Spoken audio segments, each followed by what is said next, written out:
Hello मेरे प्यारे बच्चों, बहुत बहुत स्वागत है आप सभी का आपके अपने प्यारे से यूट्यूब चैनल इंस्पायर स्टडी पर। चलिए माय डियर स्टूडेंट, आज हम शुरुआत करते हैं नौका विहार। जो बच्चे 2025 का एग्ज़ाम देने वाले हैं उन सभी के लिए वीडियो बहुत मोस्ट इम्पोर्टेंट होने वाली है। ये चैप्टर मोस्ट इम्पोर्टेंट है। देखिए चैप्टर इम्पोर्टेंट के साथ कौन सा चैप्टर है मैं आपको सब कुछ दिखा देता हूँ। चैप्टर नंबर था सुमित्रानंदन पंत। तो इसके द्वारा लिखी नौका विहार बहुत सुंदर वर्णन इन्होंने किया है। तो इसको हम एक एक शब्द के अर्थ को जानेंगे। पहले देखिए एक एक शब्द के अर्थ क्या होता है, इसको मैं आपको डिटेल में बताऊंगा। फिर आपको हाथ से लिखे हुए नोट्स भी दिखाऊंगा। अगर आपकी तैयारी में कोई कमी रह जाएगी, अगर नोट्स आप बना लेंगे तो वो भी कमी दूर हो जाएगी। और हाँ, वीडियो पसंद आती है तो लाइक करके ज़रूर जाएं। तो चलिए शुरुआत करते हैं नौका विहार की। देखिए, शांत इस गंध ज्योति सना उज्ज्वल पलक अनंत नीरव भूतल। तो देखिए, शांत इसने गंध माने ये होता है चिकना या तरल। ज्योति सना, ज्योति सना होता है चांदनी से युक्त, यानी कि चांदनी से परिपूर्ण या चांदनी से भरा हुआ। उज्ज्वल माने सफ़ेद प्रकाश। तो ये है माने चारों ओर शांत तरल, यानी कि चारों ओर जो शांत तरल व उज्ज्वल चांदनी फैली हुई है। सही है। अपलक अनंत नीरव भूतल। अपलक होता है प्यारे बच्चों एक टक माने बिना पलक झपके, यानी कि बराबर से देखना। अनंत माने होता है जिसका अनंत ना हो, यानी कि आकाश। नीरव, देखिए नीरव नीरव नीरव क्या होता है, बिना किसी ध्वनि के, यानी कि शांत बिल्कुल या शब्दहीन। भूतल माने पृथ्वी। तो ये आपकी जो बनेगी, यानी कि आप ये कह सकते हैं कि आकाश टकटकी, यानी कि बिना पल के झपे पृथ्वी को देख रहा है। इतनी बात समझ आ गई, जैसे उसे प्रेम हो गया है। आगे, सेकत सैया पर दुग्ध धवल तन मंगी गंगा ग्रीष्म विरल। लेटी है श्रांत क्रांत निचल तपस तपस तपस बाला गंगा निर्मल शशि मुख से दीपित मृदुल करतल लहरे उर पर कोमल कुंतल। तो चलिए इसको हम समझ लेते हैं। देखिए, सेकत सैया का मतलब बालू के बिस्तर, यानी कि सफ़ेद वाला जो सफ़ेद सफ़ेद होता है बालू का बिस्तर पर। दुग्ध धवल, देखिए दुग्ध माने दूध जैसी, धवल दुग्ध धवल का अगर पूरे का मतलब निकालेगा दूध के समान, यानी कि दूध के समान बालू के बिस्तर पर। तो आप यहाँ कहते हैं दूध जैसी सफ़ेदी बालू की सैया पर। सकत सैया माने सैया, यानी कि बिस्तर पर। दूध जैसी सफ़ेद बालू की बिस्तर पर। तंगमंगी गंगा, तनमंगी, देखिए तनमंगी होता है सफ़ेद अंगों वाली, यानी कि सॉरी पतले अंगों वाली, यानी कि पतली सी गंगा। ग्रीष्म विरल, देखिए विरल होता कम कम वाला, कम पानी, यानी कि ग्रीष्म माने गर्मी। गर्मी में जब गर्म पानी क्या हो जाता, कम हो जाता, तो पतली गंगा, यानी कि गर्मी के कारण विरल गंगा। जो गर्मी हो जाती है उसमें पानी क्या हो जाता है, गंगा में कम हो जाता है। तो ये क्या है, गर्मी के कारण वह विरल गंगा हो गई है। अब आगे, लेटी है श्रांत क्रांत निश्चल। लेटी है श्रांत, देखिए श्रांत होता है मैंने थकी हुई, क्लांत होता है प्यारे बच्चों दुखी, यानी कि थकी हुई दुखी। और निश्चल माने गतिहीन, चुपचाप प्रकार से वह लेटी हुई। आप कह सकते हैं, यहाँ भी कह सकते हैं, मतलब अगर पूरे का अर्थ निकालें तो यहाँ प्यारा बच्चों निकलेगा, कोई दुबले पतले शरीर वाली सुंदर युवती दूध जैसी सफ़ेदी सैया पर गर्मी से व्याकुल थकी हुई एवं शांत लेटी हुई है, यानी कि गर्मी से व्याकुल है, परेशान है, वह शांत लेटी हुई है। आगे, तपसा बाला गंगा निर्मल। तपसा, देखिए तपसा होता है मतलब प्यारे बच्चों तपस्विनी। बाला माने कन्या, गंगा निर्मल। और निर्मल क्या होता है, निर्मल माने नाजुक। तो आप यहाँ निकाल सकते हैं गंगा रूपी, यानी कि तपस्विनी बाला की भांति निर्मल गंगा। तपस्विनी बाला की भांति निर्मल गंगा। शशि मुख से दीपित मृदुल करतल। शशि मुख यानी कि चंद्रमा के मुख, क्या प्यारे बच्चे, चंद्रमा के मुख, शशि मुख चंद्रमा के समान मुख कह सकते हो। से दीपित, दीपित होता प्रकाश से, मृदु मृदु मृदु होता प्यारे तो कोमल। और करतल होता हाथ, यानी कि करतल होता हाथ। तो आप यहाँ कह सकते हैं गंगा रूपी कोई तपस्विनी अपने चंद्र मुख को अपने ही कोमल हाथों पर रखकर लेटी हो। इतनी बात समझ में आ गई। अब आगे, गोरे अंगों पर सिरहर सिरहर लहराता तार विलल सुंदर चंचल अंचल सा नीलांबर। तो गोरे अंगों पर सिरहर सिरहर, देखिए सिरहर सिरहर क्या होता है?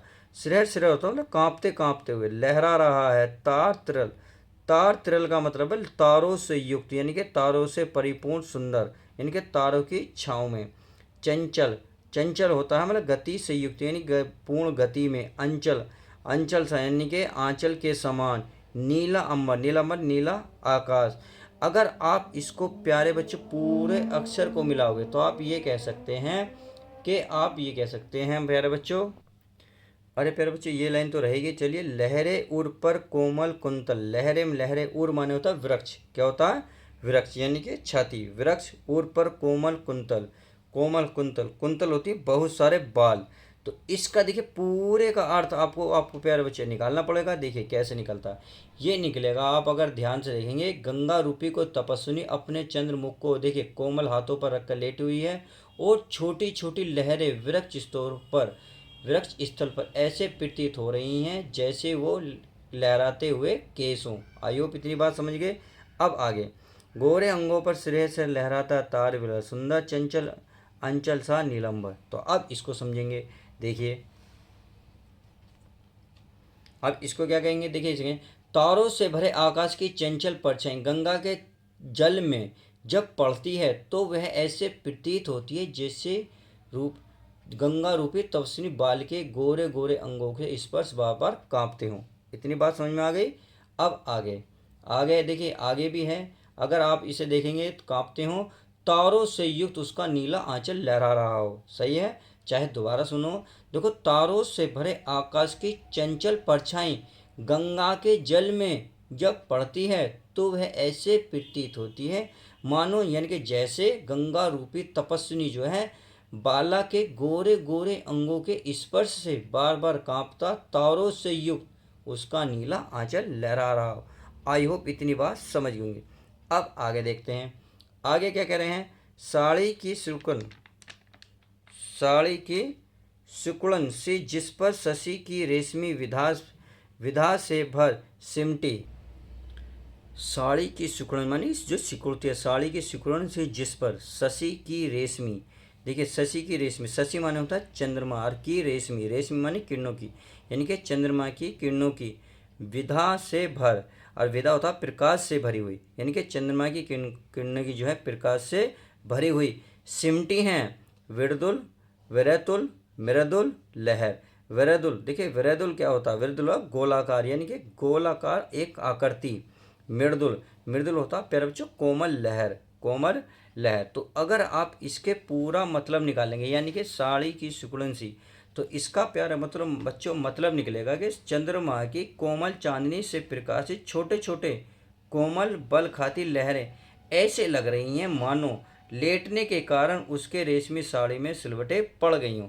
आई होप इतनी बात समझ गए होंगे। तो चलिए, जब आप इतनी समझ गए होंगे तो अब प्यारे बच्चों यहाँ से यहाँ तक की पहले व्याख्या देख लेते हैं, फिर हम आगे बढ़ते हैं। तो चलिए प्यारे बच्चों देख लेते हैं। आपको शुरू के दो शब्द शांत, इस स्निग्ध, और बीच में डैश डैश लगा देना, मृदुल लहर। सही है। फिर आपको संदर्भ लिखना है। संदर्भ में क्या लिखना है? प्रस्तुत पद्यांश हमारी पाठ्य पुस्तक हिंदी में संकलित एवं सुमित्रा नंदन पंत द्वारा रचित नौका विहार नामक पाठ से लिया गया। आई होप इतनी बात समझ होंगे। अब चलिए व्याख्या को देख लेते हैं। व्याख्या में क्या है? व्याख्या में है, कवि कहता है कि चारों ओर शांत तरल एवं उज्ज्वल चांदनी फैली है, आकाश टकटकी बांधे पृथ्वी को देख रहा है। ऐसे मनोहर एवं शांत वातावरण में क्षीण धार वाली गंगा, क्षीण धार बताई थी मैंने, कम से कम, यानी कि गर्मी में क्या हो जाती है? क्षीण धार, यानी कि चौड़ी कम हो जाती है, पतली ज़्यादा हो जाती है। तो वही कह रहे हैं, क्षीण धार वाली गंगा बालू के बीच मंद मंद बहती हुई ऐसे ऐसे प्रतीत है, कैसे प्रतीत हो रही है मानो कोई दुबले पतले शरीर वाली सुंदर युवती दूध जैसी सफ़ेद सैया पर गर्मी से व्याकुल होकर थकी एवं शांत लेटी हो। गंगा के पानी में चंद्रमा, आगे देखते हैं, गंगा के चंद्रमा की परछाई झलक रही हो, जो ऐसा प्रतीत हो रहा है जैसे गंगा रूपी कोई तपस्विनी अपने चंद्र मुख को अपने ही कोमल हाथों पर रखकर लेटी हुई हो और छोटी छोटी लहरें उसके वक्ष स्थल पर ऐसे प्रतीत होती हैं मानो वे लहराते हुए केस हों। तारों से भरे आकाश की चंचल परछाई। आगे देखते हैं। परछाई गंगा के जल में जब जब पड़ती हैं तो वह ऐसे प्रतीत होती हैं जैसे गंगा रूपी तपस्विनी बाला के गोरे गोरे अंगों के स्पर्श से बार बार कांपता तारों से युक्त उसका नीला आंचल लहरा रहा हो। उस आकाश रूपी नीले आंचल पर चंद्रमा की कोमल चांदनी में प्रकाशित छोटे छोटे कोमल बलखाते लहर ऐसे प्रतीत हो रही हैं मानो लेटने के कारण उसके रेशमी साड़ी में सिलवटें पड़ गई हों। आई होप इतनी बात समझ गए होंगे। देखिए, अगर वीडियो पसंद आ रही प्लीज़ बच्चों वीडियो को लाइक जरूर कर दिया करो। अब काव्य के सौंदर्य देख लेते हैं। अगर काव्य के सौंदर्य में देखूं तो देखिए, भाषा संस्कृत निष्ठ खड़ी बोली, रस शांत शांत है, शैली प्रतीकात्मक हो गई, गुण माधुर्य हो गया।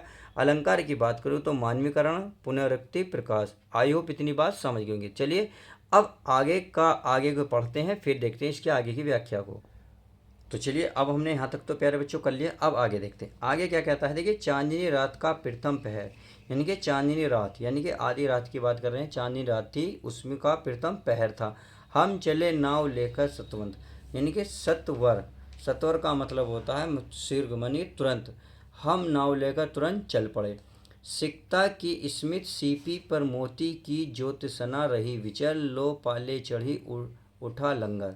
इसका मतलब है, देखिए, सिकता सिकता क्या होता है, यानी कि बालू की स्मृति माने मुस्कुराई हुई, बालू की मुस्कुराती हुई।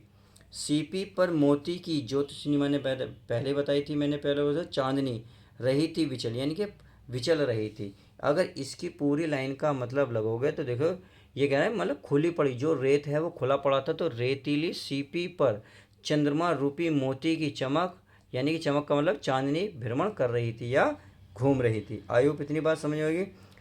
लो पाले चढ़ी उठा लंगर, लो पाले चढ़ी इसका मतलब है नावों की जो आपकी क्या थी, पोले, नौका विहार के लिए ऊपर चढ़ गए, यानी कि आप कह सकते हैं नावों की पाले नौका विहार के लिए ऊपर चढ़ गई, चढ़ी, पाले चढ़ी। उठा लंगर, उठा लंगर का मतलब है और उन्होंने अपने लंगर को उठा लिया, यानी कि जो चापू होता उसको उठा लिया। अब आगे, मृदुल मंद मंद मंथन मंथर लघु तरणी हंसनी सी सुंदर, तर रही खेल पालो के पल। मृदुल मंद मंद इसका मतलब है प्यारे बच्चों,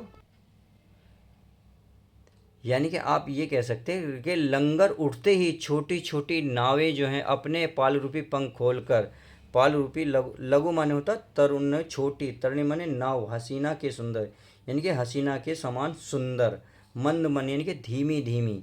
तो आप ये कह सकते हैं, अगर पूरे की बात करूँ मैं, तो लंगर उठते ही छोटी छोटी जो नावें थी यदि अति लघु अपने पाल रूपी पंख खोलकर सुंदर हसीनाओं के समान गति करने लगी। तिर रही, तिर रही, तिर मन धीमी धीमी गति से। पोल पोल पालों के पर, पोल पालों के पर इसका मतलब है प्यारे बच्चों धीमी गति से गंगा में तैरने लगी, यानी कि देखिए पर क्या होता, पर प्यारे बच्चों होता पंख, यानी कि मानो पालों के पंख खोलकर तैर रही हूँ। आई होप इतनी बात समझ में आ गई। अब आगे, निश्चल जल के सुचित दर्पण पर प्रतिबिंब हो रजत पुलिन निर्भर, दोहरे ऊंचे लगते क्षण भर। अब देखें, निश्चल, निश्चल बताए निश्चित, यानी कि वो गतिहीन, जल के सुचित, ठीक है, सूची क्या होता है, सूचित माने होता है पवित्र, दर्पण पर प्रतिबिंब, यानी कि गतिहीन जल के जो गति नहीं थी जल में उसके सुचित, यानी कि पवित्र दर्पण पर प्रतिबिंब हो रहा रजत, दर्पण सज रहा था, शोभामान हो रहा था। पुलिन निर्भर, पुलिन निर्भर, दोहरे ऊंचे लगते क्षण भर, दोहरे माने दोहरे परिणाम, यानी कि एक किनारे पर ऊंचे एक किनारे पर नीचे, लगते क्षण भर, क्षण भर में एक किनारे पर नीचे लगते, क्षण भर में दूसरे किनारे पर ऊपर लगते। ये बात इसका पूरा अर्थ निकलेगा। आगे यहाँ है, ये क्या है आगे देखते हैं। कालांकार का राजभवन सोया जल में निश्चिंत प्रमन, पलकों पर वैभव स्वपन सघन। देखिए, कालांकार राजभवन सोया जल में निश्चिंत, निश्चिंत मैंने बताया था, मैंने क्या बताया था प्यारे बच्चों, निश्चन बताया था, अभी बताया था शायद मेरे भी। निश्चल क्या मतलब है, निश्चिंत बने बेफिक्र, यानी कि बिना निश्चित का कोई फिक्र नहीं। प्रवन, अब प्रवन क्या होता है, प्रवन होता मस्त, मन में यानी कि मस्त मन से, पलकों पर वैभव सपन। तो अगर आप इसके पूरे का मतलब निकालेंगे तो आप कह सकते हैं कि गंगा के किनारे पर क्या था, स्थित कालंगर था, कि राजभवन का जो प्रतिबिंब था गंगा के जल में झलक रहा था, यानी कि गंगा के जल में दिख रहा था। ऐसा लग रहा था मानो यह राजभवन गंगा जल रूपी सैया पर निश्चिंत होकर, निश्चिंत बेफिक्र होकर सो रहा है, और उसकी झुकी पलकों एवं शांत मन में वैभव रूपी क्या, वैभव रूपी स्वपन तैर रहे हैं। आई होप इतनी बात समझ गए। चलिए अब हम क्या करते हैं, इसकी व्याख्या को बहुत अच्छे से देख लेते हैं। थोड़ा बहुत डाउट रहा होगा, नोट्स देख के सबको डाउट क्लियर हो जाएगा। तो चलिए, चांदनी रात का आपको ये शब्द लिखने हैं, फिर बेड डैश, फिर स्वपन संगन लिखना। सही है। संदर्भ आपका पूर्ववर्ती रहेगा, यानी कि संदर्भ सबके लिए इक्वल रहेगा, समान रहेगा। अब व्याख्या देख लेते हैं। व्याख्या कह रहे हैं, कवि कहते हैं कि वे चांदनी रात के प्रीतम पहर में नौका विहार करने के लिए एक छोटी सी नाव लेकर तेजी से गंगा में आगे बढ़ जाते हैं। आगे क्या कर रहा है कवि, क्या कहते हैं, कवि कहते हैं कि गंगा का तट ऐसे सुंदर लग रहा है मानो खुली पड़ी रेतीली सीपी पर चंद्रमा रूपी मोती की चमक, यानी चांदनी भ्रमण कर रही हो, उसकी चमक या चांदनी भ्रमण यानी कि घूम रही हो। नावों की पालों यानी कि पाले नौका विहार के लिए ऊपर चढ़ गई और उन्होंने अपने लंगर उठा लिए। लंगर उठते ही छोटी छोटी नावें अपने पाल रूपी पंख खोलकर सुंदर हसीनाओं के समान धीमी धीमी गति से गंगा में तैरने लगे। गंगा का जल शांत एवं स्थिर है, जो दर्पण के समान शोभायमान है। उस जल रूपी, आगे देखते हैं, देखिए नहीं दिख रहा तो देखिए देख लीजिएगा। जल रूपी स्वच्छ दर्पण में चांदनी में नहाया रेतीला तट प्रतिबिंब में होकर दोगुने परिणाम में, आगे देखेंगे, प्रकट हो रहा है। गंगा के किनारे पर स्थित कालांकार कर के राजभवन का प्रतिबिंब गंगा तट, गंगा जल में झलक रहा है। ऐसा लग रहा है मानो यह राजभवन गंगा जल रूपी सैया पर निश्चिंत होकर सो रहा है। आगे देखते हैं, आगे क्या कर रहा है प्यारे बच्चों, आगे है आपका कि और उसकी झुकी पलकें एवं शांत मन में वैभव रूपी स्वपन तैर रहे हैं। देखिए प्यारे बच्चों, यदि आप केवल किताब में अर्थ पर ही ध्यान दोगे तो या अर्थ पर ही टिके हुए हो तो इसका आप भावार्थ नहीं निकाल पाएंगे। आपको भावार्थ निकालने के लिए अपने पास से कुछ शब्दों को जोड़ना जरूर होगा, जब भी आपके ये कविताएं अच्छे से समझ में आएगी। आई होप मेरी बात समझ रहे होंगे। देखिए किताब में जो अर्थ दिए अगर आप उन पे ही टिके रहे तो आप अर्थ बिल्कुल भी नहीं निकाल पाएंगे किसी भी लाइन का, तो उनके लिए एक्स्ट्रा लाइन लिखनी पड़ती है। इसीलिए समझाता मैं छोटा सा हूँ बट लिखता मैं बहुत बड़ा हूँ, क्योंकि मैं नहीं चाहता एक भी डाउट किसी प्रकार का भी आपके दिलो दिमाग में चले। तो चलिए आज की वीडियो में हम यहीं रोकते हैं। अब मिलते हैं नेक्स्ट पार्ट के साथ, यानी कि इसका पार्ट नंबर 1 बनाया था, पार्ट नंबर 2 के साथ, यानी कि इसको आगे बढ़ाएंगे। तो मिलते हैं नेक्स्ट पार्ट के साथ। जब तक के लिए दोस्तों good bye, take care, love you guys. Video पसंद आई हो तो लाइक ज़रूर करें।